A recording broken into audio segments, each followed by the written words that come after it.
Yes, mpenzi mtazamaji wa channel yako Burudani Plus, nikukumbushe tu kusubscribe hapo chini ili uwe kwanza kupata notification ya habari zote ninazoposti hapa. Basi moja kwa moja tukuletee habari kuhusu mtafaruko kuelekea mechi ya Simba na Yanga, ambapo Simba SC yashatangaza kutocheza mechi hiyo.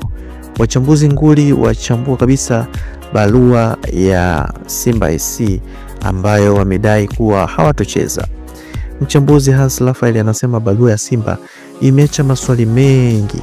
Kwenye maneno haya Hans Raphael ameandika: nimesoma vizuri barua ya Simba, ila kuna sehemu kama mbili wameniacha nje panda. Ya kwanza, katika sintofahamu hiyo ya Simba iliarifiwa na meneja wa uwanja kuwa hana maelekezo ya kuruhusu mazoezi kufanyika bila maelekezo ya kamishna wa mchezo.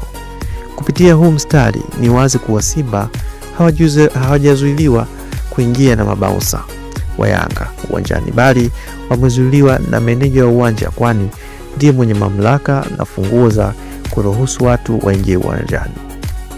Namba 2, mabounsa wa klabu ya Yanga walivamia msafara wa Simba huku wakiendelea na vurugu na wakizuia msafara wa Simba kuingia uwanjani kufanya mazoezi.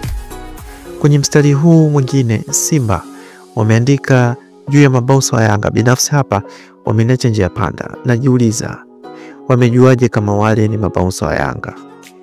Mbaya zaidi, kwenye lile eneo hakukuwa na kiongozi yote wa Yanga.